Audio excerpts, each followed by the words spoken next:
सशक्तिकरण। जैसा आप सब जानते हैं कि श्री राजीव गांधी जी जब हमारे प्रधानमंत्री थे, उस समय पंचायतों में हमें जो आरक्षण दिया गया था और उस आरक्षण का नतीजा ये हुआ कि गांव जो आरक्षण दिया, शहरों में भी आरक्षण मिला महिलाओं को, उससे बहुत सी महिलाओं को आगे आने का मौका मिला।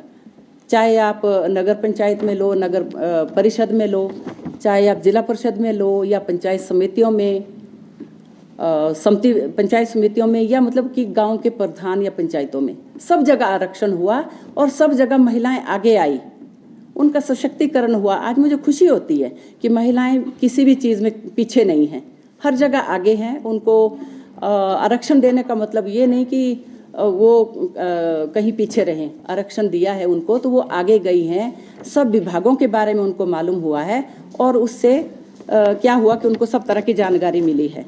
और अभी कांग्रेस पार्टी हमेशा चाहती थी कि लोकसभा और विधानसभा में भी महिलाओं को आरक्षण मिले, कोशिश भी की।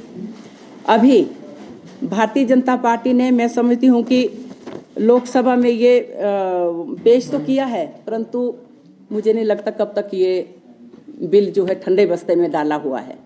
हम चाहते हैं कि जल्दी से जल्दी लोकसभा और विधानसभा में ये जल्दी से जल्दी इसमें महिला आरक्षण मिले, ताकि इसमें जाएं। ये ना हो कि जैसे 15 लाख रुपए बोला था देने के लिए, फिर कहते हैं कि ये तो जुमला है, महिला आरक्षण बिल ऐसी जुमला साबित ना हो।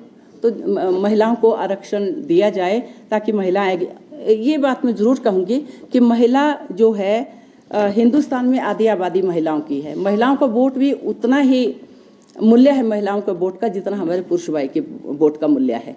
तो महिलाओं को आरक्षण मिलना बहुत ज़रूरी है ताकि राजनीति में भी उनका सहयोग हो। और हिंसा के खिलाफ जो है, जैसे मैंने आपको कहा कि बीजेपी सरकार ने महिलाओं के खिलाफ सबसे जघन्य अपराध करने वाली बिल्किस बानो मामले में अपराधियों को रिहा किया है। तो कितनी शर्म की बात है। और वैसे मणिपुर मामले में तो सरकार बिल्कुल बहरी हो गई है। हम चाहते हैं कि महिलाओं की सुरक्षा हो और साथ में महिलाओं को जो है सुरक्षा मिले, जिसमें यह है कि महिलाओं के खिलाफ इस्तेमाल की जाने वाली अपमानजनक जो भाषा होती है और सड़कों पर और ऑनलाइन पर बेरोक टोक टोल संस्कृति के खिलाफ प्रभावी कदम उठाए जाएं, ताकि महिलाएं अपने आप को सुरक्षित महसूस करें। और साथ में एक और हमने किए, हिंदुस्तान में जिन्होंने यात्रा की है वो कहते हैं कि लोगों को प्यार बांटते हम, और सच्चाई भी यही है। तो इस बार खासकर महिलाओं के ऊपर जो अत्याचार हो रहा है हिंदुस्तान में, इसलिए उन्होंने मणिपुर से अपनी यात्रा शुरू की। क्योंकि मणिपुर का तो आपको मालूम ही है कि मणिपुर में किस तरह से एक महिला को निर्वस्त्र घुमाया गया, उसके ऊपर जो है कोई भी एक्शन केंद्र सरकार ने नहीं लिया। पूरी भीड़ जो है उसके पीछे लगी रही, परंतु किसी ने भी उसको नहीं बचाया। बहुत ही शर्मनाक घटना हुई। तो ये हमारे पूरे मतलब लोकसभा में भी आवाज़ गूंजी थी, परंतु इसके ऊपर कोई जो एक सशक्त एक्शन लेना चाहिए तो वो नहीं हुआ।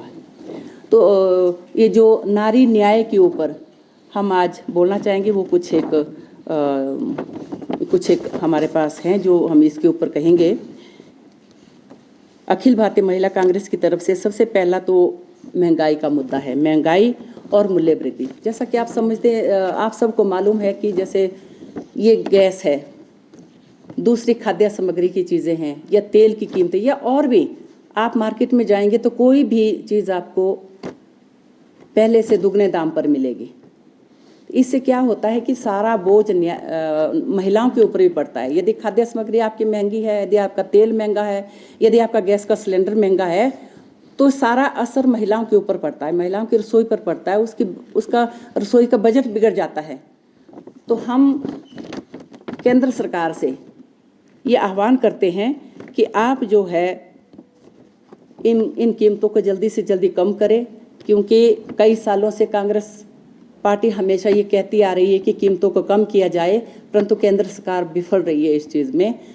तो जल्दी से जल्दी कीमतों को कम किया जाए, ताकि हिंदुस्तान का जो एक वर्ग है जो कि शायद एक टाइम भी उसको रोटी नसीब नहीं होती है, वो कम से कम 2 टाइम खाना खाए। दूसरा हमारा है सामाजिक सशक्तिकरण।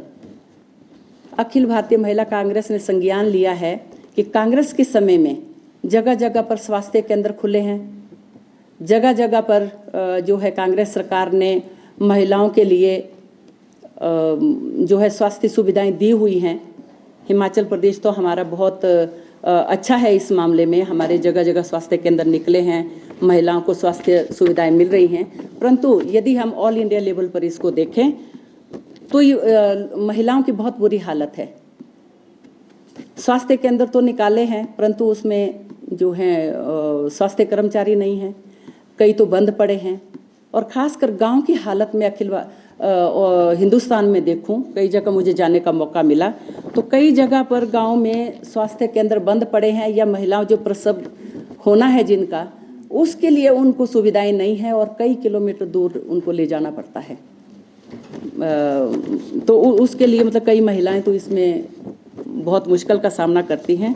हम ये चाहते हैं कि जो जो स्वास्थ्य केंद्र निकले हैं उनमें जो है पूरा स्टाफ दिया जाए, ताकि महिलाओं को ज़्यादा दिक्कत का सामना ना करना पड़े।